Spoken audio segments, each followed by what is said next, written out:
اگر آپ کو پرانی تہذیب اور تاریخ میں دلچسپی ہے تو مردان شہر آپ کے لیے بے شمار حیران کن آثار قدیمہ کے شاہکاروں کا مرکز ٹھہرے گا۔ پاکستان کے مشہور ماہر آثار قدیمہ احمد حسن دانی کی نگرانی میں 1963 میں مردان کے علاقے میں موجود سنگھاؤ غار کی کھدائی کی گئی تھی، جس کے بعد ان غاروں سے ملنے والے کچھ نمونوں سے اس بات کا انکشاف ہوا تھا کہ اس علاقے میں پتھر کے دور کے انسان بھی رہا کرتے تھے۔ اس کھدائی کے دوران ان کو انسانی ہڈیوں، مخصوص انداز سے تراشے ہوئے پتھروں اور کچھ بلیڈز کے نمونے حاصل ہوئے تھے، جو اس بات کا ثبوت تھے کہ اس علاقے میں ہزاروں سال پہلے بھی زندگی کے آثار موجود تھے۔ اس کے علاوہ مردان کے قریب واقع جمال گڑھی کے آثار قدیمہ بھی ہزاروں سال پہلے کی زندگی پر روشنی ڈالتے نظر آتے ہیں۔ مردان دنیا کے قدیم ترین آباد خطوں میں سے ایک خطہ ہے، جہاں ہزاروں سال قبل کئی شہر آباد تھے۔ تاریخ کی ایک مصدقہ تحریر کورش کبیر کے مطابق اس علاقے پر سائرس اول نے 2500 سال قبل ایرانی پرچم لہرا کر اسے ایران میں شامل کیا تھا۔ کورش کبیر کے مطابق یہاں 2500 سال پہلے ایک صنعتی شہر آباد تھا، جہاں کپڑے اور چمڑے کی صنعت عروج پر تھی۔ اس کے علاوہ یہاں آگ کی پوجا کرنے والے زرتشت مذہب کے لوگ بھی آباد تھے۔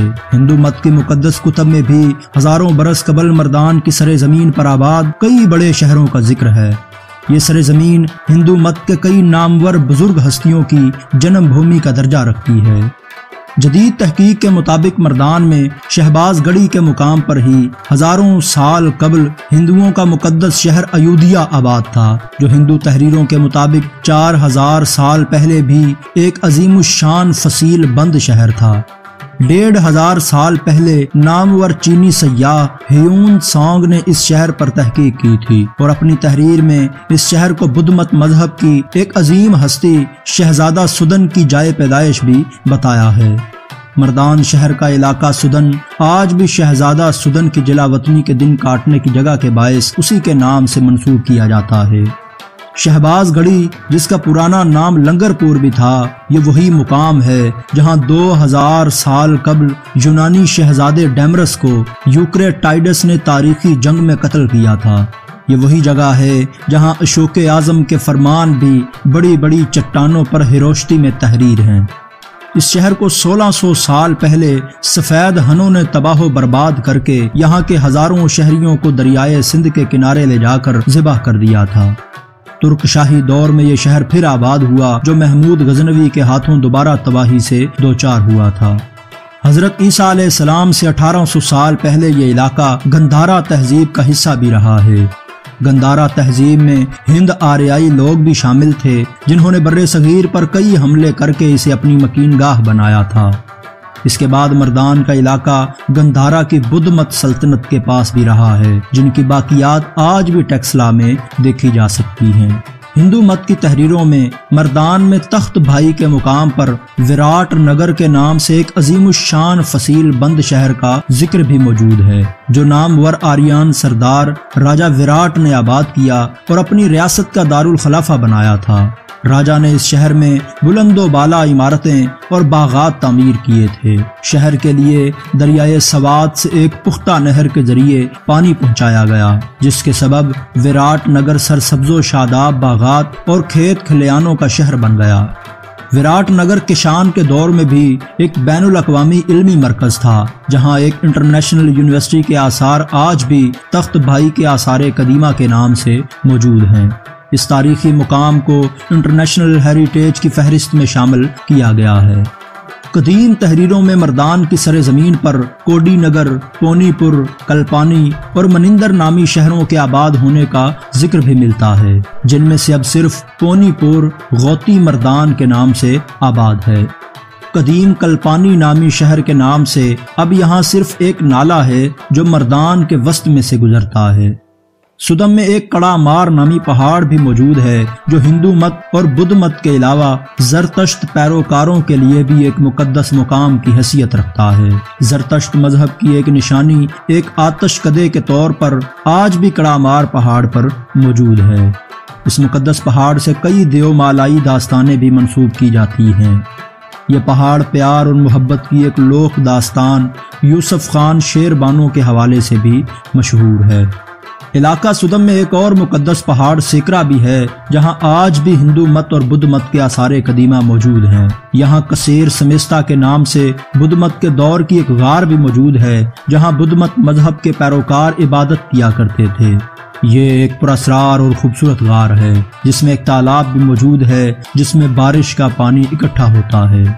اس پہاڑی کے دامن میں بھڑوچ نامی ایک قدیم بستی بھی آباد ہے جہاں آریان دور سے لے کر ہندو شاہی دور تک ایک مقدس بستی آباد تھی۔ محمود غزنوی اور کافروں کے درمیان بھڑوچ کے مقام پر ایک تاریخی جنگ کا ذکر بھی تاریخ کی کتابوں میں ملتا ہے۔ بھڑوچ میں ترک دور کی ایک نشانی رانی کا تالاب ہے۔ اس تالاب میں قدیم زمانے کی مچھلیاں بھی موجود ہیں جن کا شکار آج بھی حرام تصور کیا جاتا ہے۔ سدم میں 2000 سال قبل یونانیوں نے ایک شہر بھی آباد کیا تھا جو یونانی جنرل منندر کے نام سے آباد تھا۔ آج وہ شہر ملندری نامی ایک گاؤں میں تبدیل ہو چکا ہے۔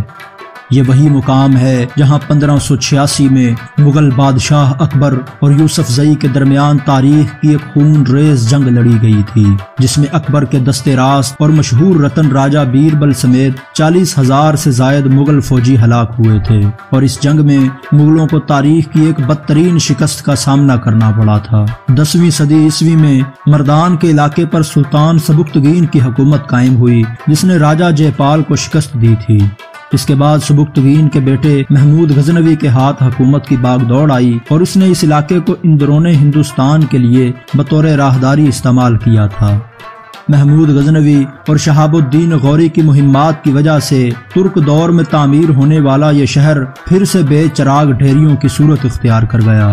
اس کے بعد یہ علاقہ سلطان غوری نے سلطان پکھل کے حوالے کیا اور مقامی آبادی کو یہاں سے نکال کر صرف افغان قوموں کو یہاں پر آباد کیا گیا۔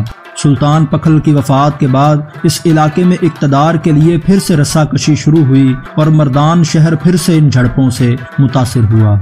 سلطان فیروز تغلق کے زمانے میں مردان ہند میں شامل تھا۔